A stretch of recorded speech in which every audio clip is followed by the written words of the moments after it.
Flowerhorn cichlids are ornamental aquarium fish, noted for their vivid colors and the distinct shaped heads. They are man-made hybrids that do not exist in the wild. First developed in Malaysia, Thailand and Taiwan, they became very popular with Asian fish hobbyists. Flowerhorns are the crown kings of the aquariums. Every owner of this cichlid fish can feel proud of their pet.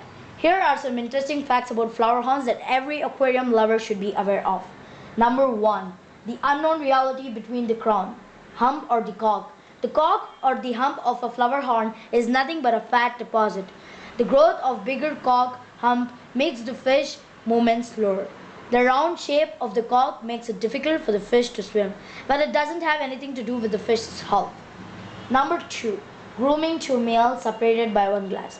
Keeping two males separated by one glass helps to get better growth and hump size for the fish, because when one flowerhorn sees another fish, it gets more aggressive and the testosterone hormone production increases, which helps the male fish to grow healthier.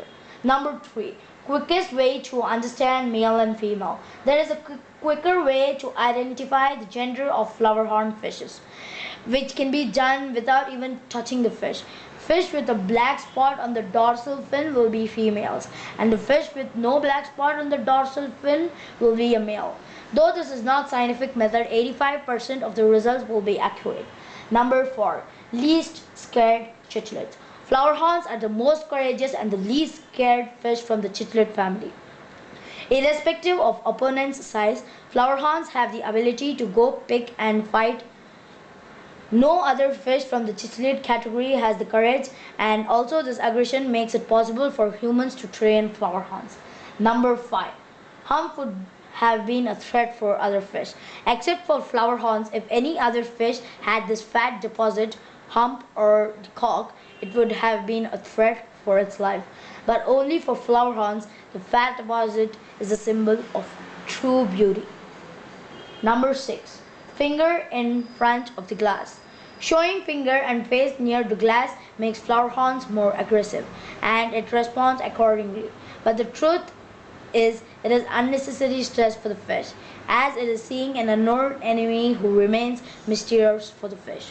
Okay, so that's it with the facts. Now let's get into the tank setup and feeding and how to buy a good flowerhorn. So first let's talk about my flowerhorn. My flowerhorn is a red dragon flowerhorn. He is 4 months old, and this is his tank setup. It's 1.5 feet by half feet.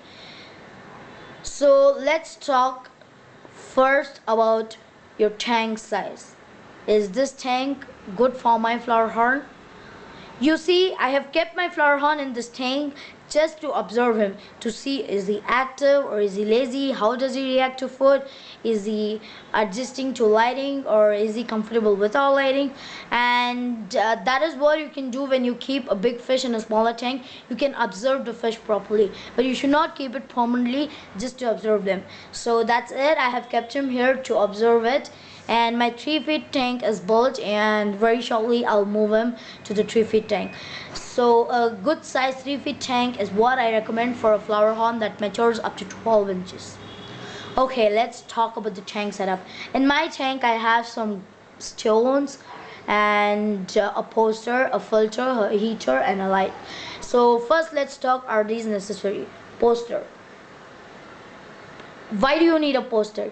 You see, I want a poster because when I get my fish, my house is very bright, so obviously the sunlight will fall on my fish, the LED lights in my house will fall on the fish, and I don't want the flowerhorn to get stressed. So that's the reason I have added in a poster, so that it'll remain dark and my fish is comfortable. Number 2, I don't want any obstacles while I'm watching my flowerhorns. You see, I am fond of huge breeds like Oscars, piranhas, arowanas and flowerhorns. While watching them, I don't want any obstacles, so that is the reason why I have added a poster. Okay, filter. I have added a filter because it is compulsory, and everyone who has a flowerhorn should add a filter, because it gives air to the fish and it also cleans the tank, and it thrives 2 to 3 times of the water per hour. So that's very necessary. And when you put a vulture, you can observe some changes in the growth. And her heater as well. Heater is also compulsory. You need to keep the temperature at 28 degrees Celsius for a flower horn that matures up to 12 inches. So heater is necessary, and it should be on 24/7. Okay, the stones. Stones are not that necessary. You see, when I move him to my 3 feet tank, there it'll be a bare bottom tank, because I just want to. I don't want to spend more time on this guy, so I will not have any substrate in this 3 feet tank. But now I have, so that, because it is in my living room and everyone will see the fish, so I just wanted a show, so I added in the gravel. It's not that compulsory. Next is the light. Lighting is very necessary for fish, as it improves the growth of the cock, plus it improves the stamina of the fish. Okay, now let's talk about how to buy a good flower horn. While buying a good flower horn, you should see that has it opened its cock or color. You see, flower horns are famous for their pearls in the body, and when the pearls pop to your eyes, and when you think the colors are awesome, that's a good flower horn. And if you see that the head is like U shaped for the flower horn, that means it will have a big cock in the near future. So you just need to check out with two things while you're buying the flower horn. And flower horns are aggressive fish, so you better check out an aggressive flower horn. To do that, what you need to do is you just need to put your finger in the hand. Though it stresses them, it's just to check whether the flower horn is aggressive or not. So just put your hand. If they come to you, they're aggressive, so that's a good fish.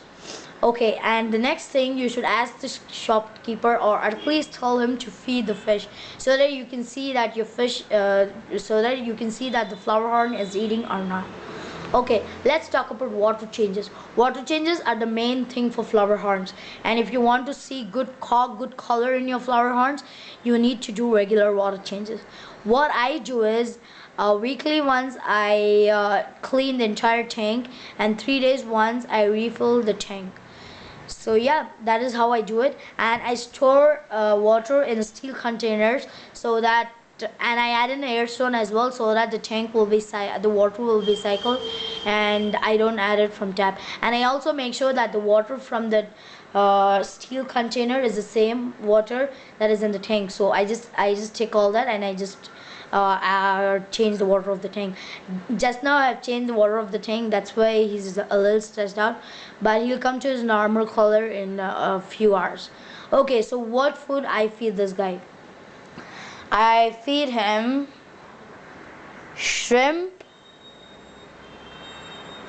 This is just a mixture of high red, everred, humpy head, bumpy head, finsters, and all the food, and even wild.